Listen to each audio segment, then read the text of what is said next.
Motor bikes का operation करने, कुछ को नई जिंदगी देने के लिए और कुछ की जवानी बचाने के लिए। वैसे सब कुछ देखने में आम सा ही था, वर्कशॉप, मैकेनिक, औजार और मोटरसाइकिलें। लेकिन हम यहाँ खोजने आए थे पुराने जमाने की एक खास सुपरस्टार को, जिसके बारे में हमें पता चला था कि उसकी कॉस्मेटिक और ओपन हार्ट सर्जरी यहीं हुई थी। और इन्हीं बीच में हमें वो गुजरे जमाने का सुपरस्टार भी मिल गया। और इस मोटरसाइकिल को देखने के बाद ये अंदाजा लगाना मुश्किल था कि ये 1972 की मॉडल थी। और यहाँ पर वो अक्सर आती है अपनी खूबसूरती बरकरार रखने के लिए, जिससे लामक रही थी। इसके रंग रूप के बाद हमने देखी इसकी सवारी भी।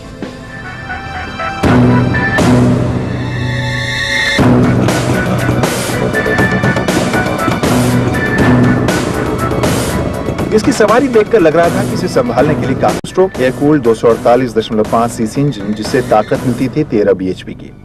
इसमें उस वक्त भी प्राइमरी किक की सुविधा थी, यानी किसी भी गियर में स्टार्ट करने की सुविधा। 1350 mm का अच्छा खासा व्हील बेस था और दोनों पहियों में लगे थे 160 mm drum brake. 4 speed transmission की बदौलत गाड़ी टॉप स्पीड 110 किलोमीटर प्रति घंटे तक जाती थी और उस प्रदर्शन को वापस लाना तो मुश्किल काम था। हमें अप्रॉक्सीमेटली 2 साल लगे इस बाइक को तैयार करने में, क्योंकि काफ़ी मेहनत करी हमने। स्पेयर पार्ट्स ढूंढने में काफ़ी वक्त लगा। हम लोगों को दिल्ली से बाहर भी जाना पड़ा कई बार स्पेयर पार्ट्स लेने के लिए। इंडिया से बाहर से भी हमारे पास स्पेयर पार्ट्स आए कुछ। इंजन पे काफ़ी काम करना पड़ा, क्योंकि वो स्ट्रोक वो बाइक में जो साउंड होता है जावा में, वो इतनी आसानी से नहीं निकलता। और इसके एक एक पुर्जा, एक एक सामान नया डला है।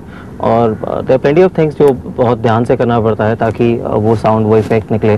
Because if you have a Jawa, अगर आपके पास जावा है तो वो that's a mean machine, you want that. तो वो साउंड, वो पंच, वो आना चाहिए उस बाइक में। लेकर सस्पेंशन तक के मॉडिफिकेशन शामिल होते हैं। फिलहाल हम उन बारीकियों के बारे में बात नहीं करेंगे, लेकिन ये जरूर बता दें कि डर्ट ट्रैक पर भागने के लिए बनाई गई बाइक्स को आम सड़कों पर भगाने पर जाहिर सी बात है गिरने का खतरा तो बाकी रेसिंग से ज़्यादा होता है और इसी वजह से सुरक्षा के उपाय बहुत ज़्यादा करने पड़ते हैं इन राइडर्स को। और यहाँ पर क्या क्या इंतज़ाम उन्होंने सुरक्षा किए हैं वो इन राइडर से पूछते हैं।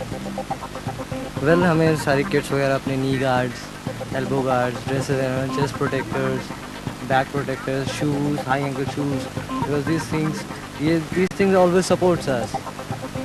सबसे ज़्यादा इम्पैक्ट और सबसे ज़्यादा इम्पैक्ट कहाँ पर लगता है? सबसे ज़्यादा इम्पैक्ट वगैरह तो बेसिकली हैंड्स, रिस्ट वगैरह पे और पैरों पे आता है, क्योंकि जम्प्स वगैरह पे भी सबसे ज़्यादा इम्पैक्ट हाथों में ही आता है। अदरवाइज जैसे गिरते गए तो हेलमेट्स वगैरह तो बहुत नेसेसरी हैं, क्योंकि बहुत ज़्यादा इम्पैक्ट लगता है जो हेलमेट्स वगैरह पे। एक खास तरह का गियर देख रहे हैं हम यहाँ पर आपके घुटनों का, जो काफ़ी हाईटेक भी लग रहा है। Yeah, it's high tech and it's very supportive, even like नी के लिए बहुत ज़्यादा ज़रूरी होता है, क्योंकि when you ride this bike, so नी का सपोर्ट बहुत ज़्यादा होता है और इम्पैक्ट सबसे ज़्यादा इसी जैसे संतुलन और ग्रिप। इसके बाद बारी आती है चलाते हुए संतुलन की, खासकर बाइक को मोड़ते वक्त, जिसके लिए खास प्रैक्टिस अंग्रेजी के 8 अंक की शक्ल में बाइक को भगाना सिखाया जा रहा है। जहाँ तक मोटोक्रॉस और डर्ट बाइकिंग का सवाल है तो यहाँ एक बड़ा मुद्दा होता है बाइक को मोड़ना, वो भी बिना रफ्तार को कम किए हुए, क्योंकि अगर बाइक की रफ्तार को कम किया जाएगा तो फिर आप वक्त गंवाएंगे।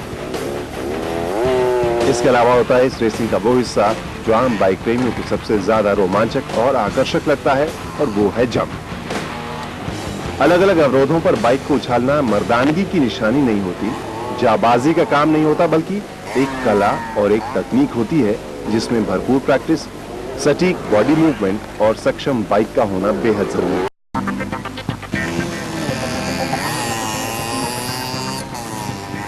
हमने आपसे कहा था कि ये कहानी एक एपिसोड में खत्म होने वाली नहीं है, इसीलिए एक बार फिर से हाजिर हैं हम एक नए एपिसोड में इसी डर्ट बाइक की कहानी के साथ। जहां हिंदुस्तान में लगातार इसका चलन बढ़ता जा रहा है, लोगों में जुनून भी बढ़ता जा रहा है। नमस्कार, मैं हूं क्रांति संभव, आप देख रहे हैं टीवी इंडिया। स्वागत है आपका रफ्तार। इस नए एपिसोड में क्या क्या खास है इन डर्ट बाइक्स के अलावा, आइए सबसे पहले आपको यही बताते हैं। रफ्तार में आज हालांकि शुरुआत में कंपनी से निकलकर आने वाली आम बाइक्स यानी स्टॉक बाइक्स को सबसे बड़ी चुनौती जगह का इंतजाम, लेकिन धीरे धीरे बाधाएं कम हो रही हैं और स्पॉन्सर आ रहे हैं। ज्यादातर किसी न किसी बड़ी संस्था के सहयोग से चल रहे हैं। इस एकेडमी को भी कई बार परेशानियों का सामना करना पड़ा, चाहे शुरुआत में छात्रों और पैसों की कमी हो या फिर सबसे रफ्तार के आज के एपिसोड की शुरुआत करते हैं इन्हीं बाइक्स और इन्हीं बाइकरों की कहानी के साथ। हिंदुस्तान जैसे देश में जहां इंफ्रास्ट्रक्चर की इतनी कमी है और इस तरह के शौक के लिए प्रोत्साहन की तो कमी जरूर है, वैसे में ये नौजवान सीख रहे हैं डर्ट बाइकिंग अपने शौक को पूरा करने के लिए और कहीं ना कहीं इस सपने के साथ कि कभी वो प्रोफेशनल रेसर बन पाएंगे। कितना आसान या कितना मुश्किल है इस तरह का शौक रखना और उसे पूरा करना, आज की सबसे पहले कहानी इसी पर।